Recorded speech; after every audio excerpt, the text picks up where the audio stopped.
Alors, c'est sans aucune introduction parce que on n'a pas le budget pour faire des intros, pas du tout, que nous débutons ce premier JDR sur cette seconde chaîne. Et oui, parce que je pense que tu avais zappé aussi.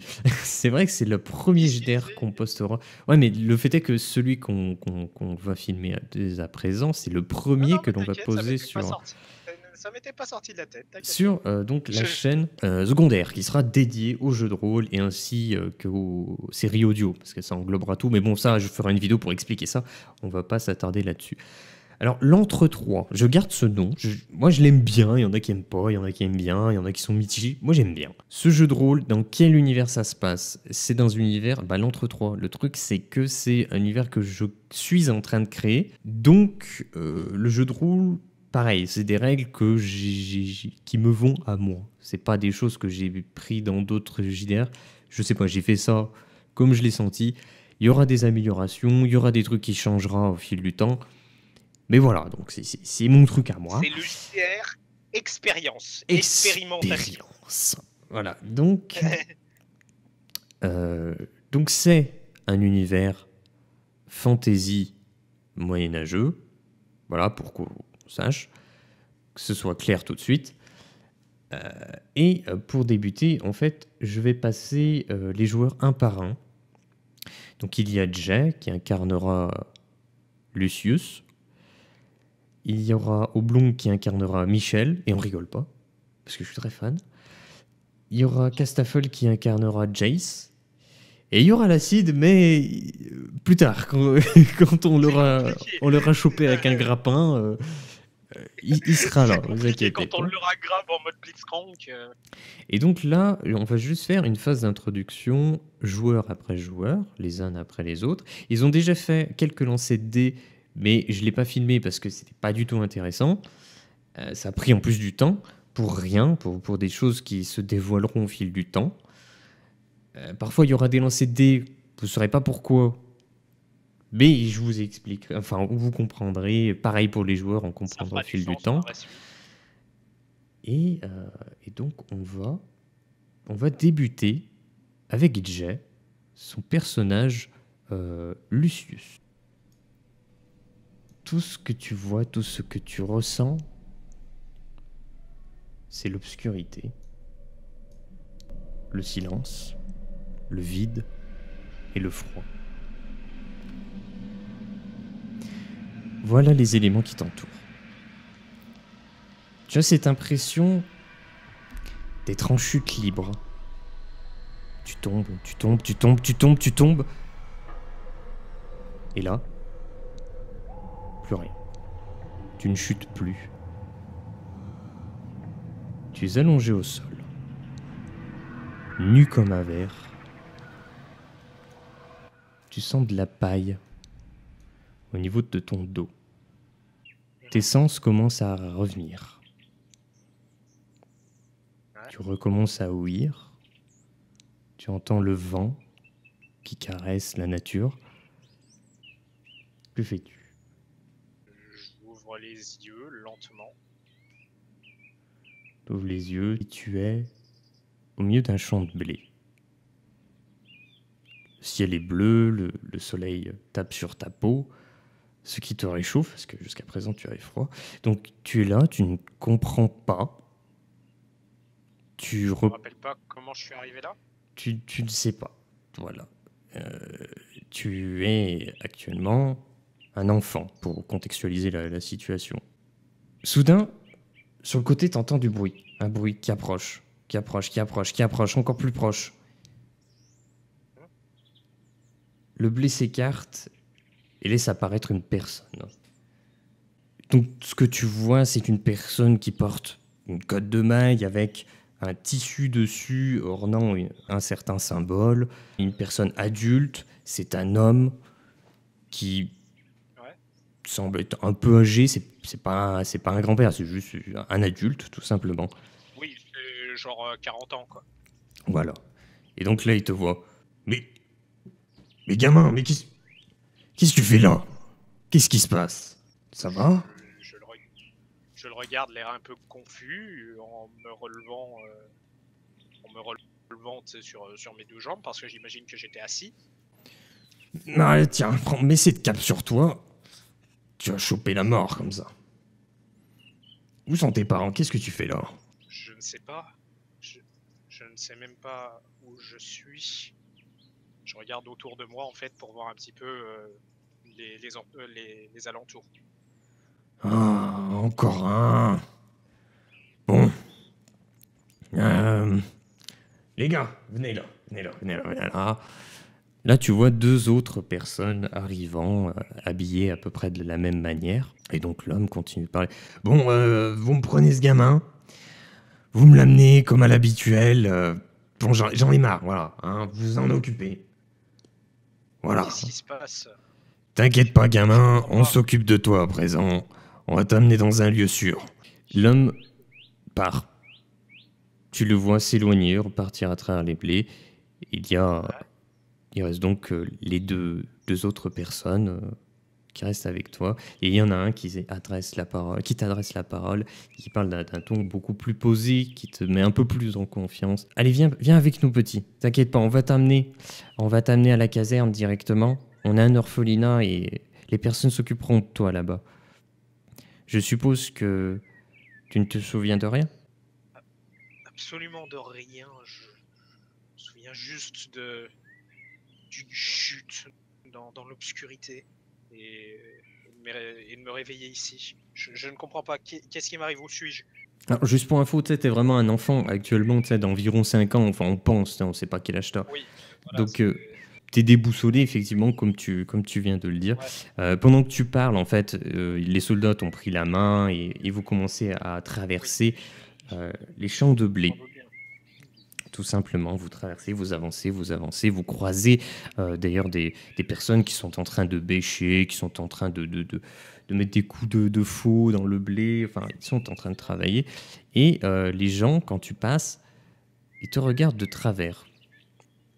Ils te regardent tous de travers. Ouais. Des regards mauvais, d'autres des regards interrogateurs. Bon, tu comprends pas trop.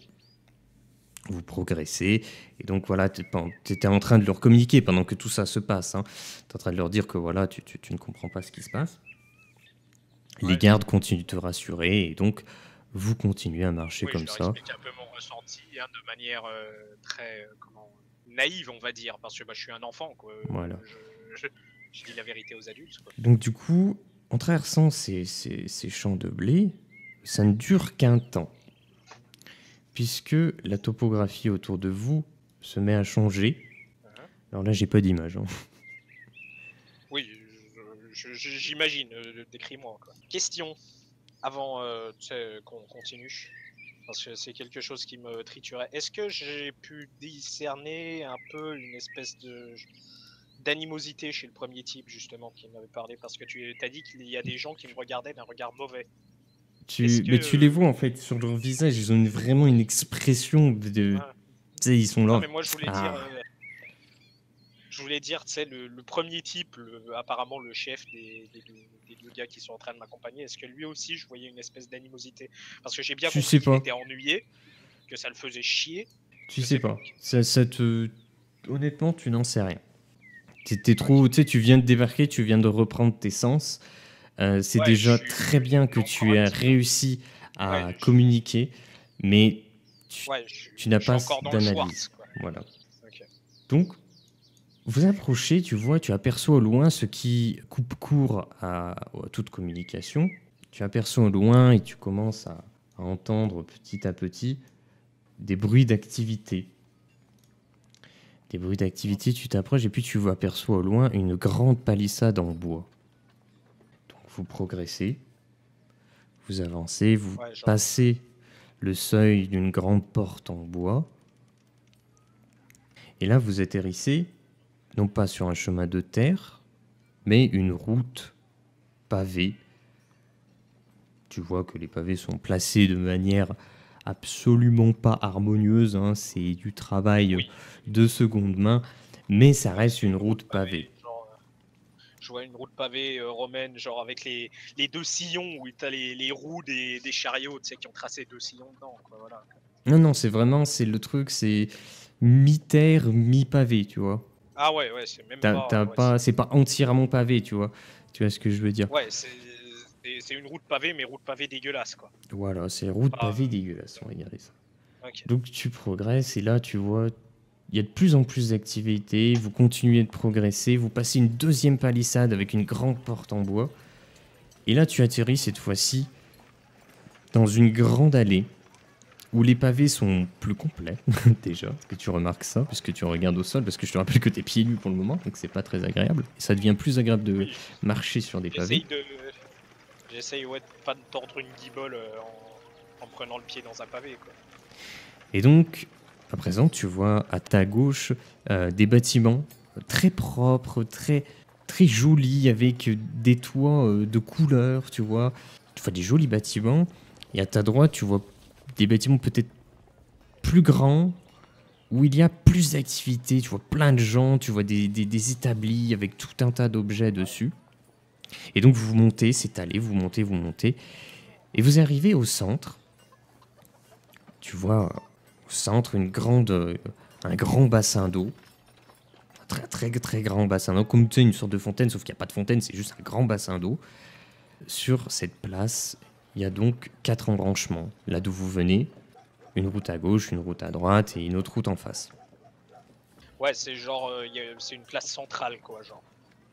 Vous continuez, vous contournez donc ce grand bassin, vous contournez, vous continuez tout droit. Ouais. Tu aperçois une chose.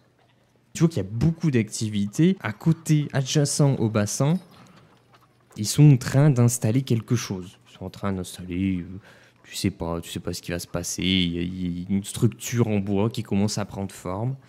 Mais bon, vous faites que passer, vous continuez, vous avancez tout droit, vous remontez l'allée, voilà. Là, vous arrivez sur, cette fois-ci, donc une nouvelle porte. Voilà, vous requittez cette zone sécurisée, pleine de vie. Vous la quittez et vous atterrissez sur un grand escalier.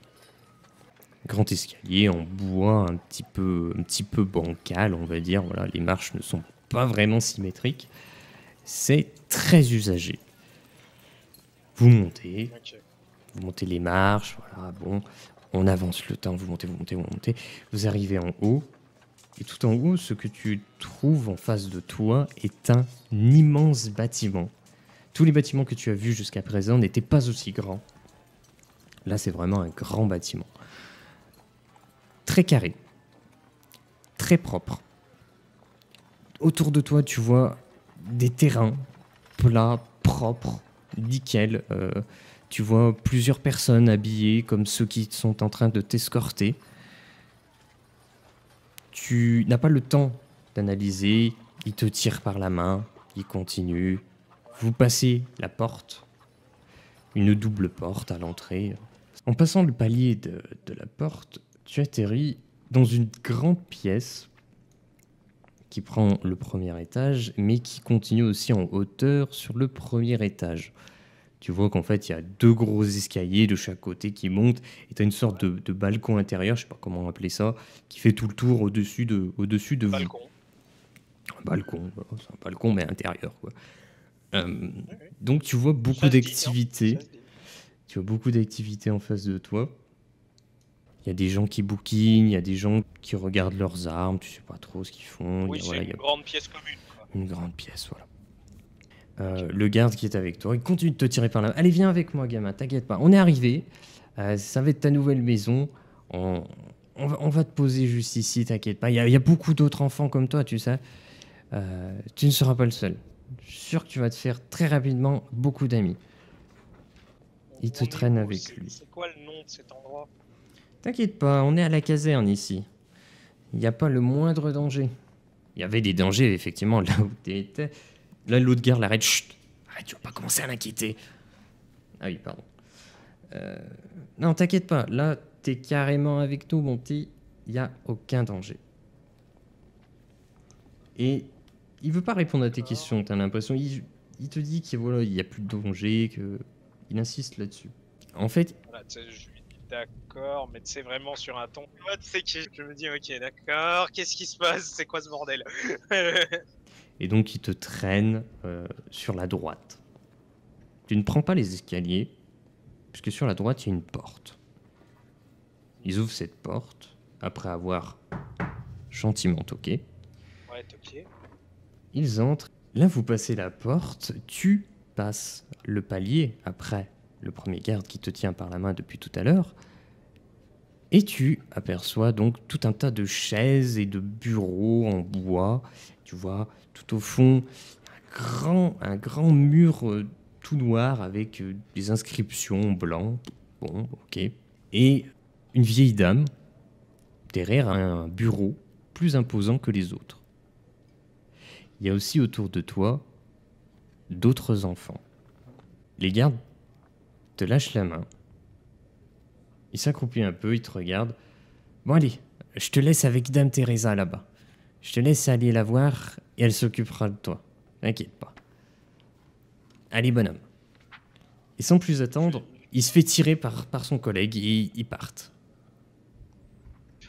Tu l'as un peu flaggerbast, tu sais, des autres qui me laissent ici, tu sais, qui me disent même pas ce que je suis censé dire aux adultes. Et donc tout. les seules personnes que tu connaissais sont parties, enfin que tu as côtoyé quelques minutes.